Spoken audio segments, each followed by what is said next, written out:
Shalom, Bapak Ibu yang terkasih dalam Tuhan. Selamat pagi, salam sejahtera buat setiap kita. Salam ngopi di pagi hari. Salam menikmati secangkir kopi yang hangat dan lezat.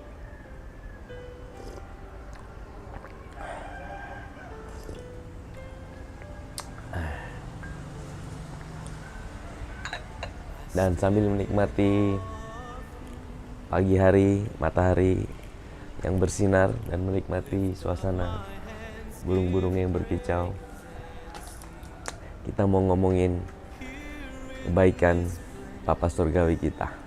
Ya, pagi hari ini saya akan bawakan sebuah topik, yaitu keberhasilan yang sejati. Apa itu keberhasilan yang sejati menurut firman Tuhan? Ya, saya akan bacakan ayat firman Tuhan dari Kejadian pasal 39 ayat yang pertama dan kedua. Adapun Yusuf telah dibawa ke Mesir, dan Potifar, seorang Mesir pegawai istana Firaun, kepala pengawal raja, membeli dia dari tangan orang Ismail yang telah membawa dia ke situ. Tetapi Tuhan menyertai Yusuf sehingga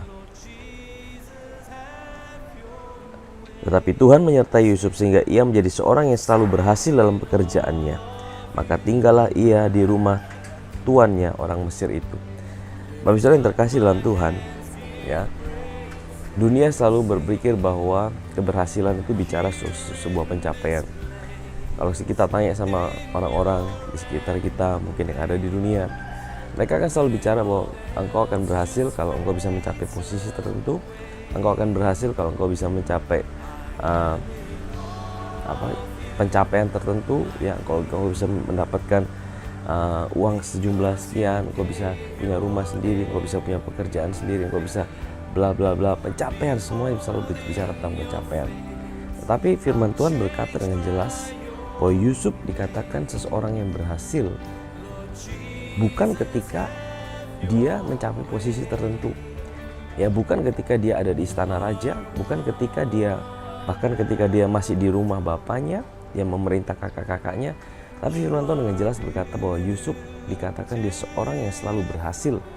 Pada waktu itu dia masih belum punya apa-apa, dia masih dalam titik nol. Bahkan ada yang berkata dia mungkin masih ada di pasar budak, saudara.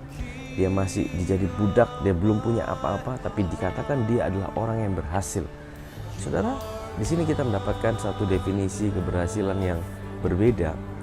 Ya, dunia berkata engkau berhasil kalau engkau bisa mencapai suatu posisi tertentu, atau engkau bisa mencapai satu pencapaian tertentu. Tetapi firman Tuhan berkata engkau berhasil kalau engkau disertai Tuhan. Yusuf berhasil karena apa? Dikatakan dia disertai oleh Tuhan. Bapak Ibu Saudara yang terkasih dalam Tuhan, definisi Alkitab, definisi Tuhan mengenai keberhasilan bukan apa yang kau bisa dapatkan, bukan apa yang bisa engkau capai dalam hidup ini, tapi dimulai dari satu kesadaran, siapa yang menyertai hidup saudara, siapa yang beserta dengan hidup saudara, siapa yang punya hidup saudara. Saya mau bilang hari ini, saudara, seringkali dalam hidup ini kita tidak menyadari bahwa Tuhan itu ada buat kita. Seringkali kita tidak menyadari bahwa dia Tuhan yang menyertai kita. Apakah Bapak Ibu Saudara, kenapa Yesus dikatakan dia adalah Immanuel? Karena dia adalah Tuhan yang menjadi satu dengan kita. Di dalam perjanjian lama tidak ada seorang pun yang bisa menjadi satu dengan Tuhan secara manunggal. Tetapi oleh karena kelahiran baru setelah kematian dan kebangkitan Kristus, darah Yesus tercurah, kita sebagai orang-orang perjanjian baru, Tuhan berkata, aku tinggal dalam hidupmu. Roh Kudus menjadi jaminan sebagai Tuhan tinggal dalam hidup kita. Dia menjadi satu dengan kita. Kita punya sebuah hidup yang baru, identitas yang baru, yaitu dia sendiri yang dalam hidup kita. Nah, Bapak Ibu Saudara yang terkasih dalam Tuhan, hari ini sebelum kita memulai hari yang baru, mungkin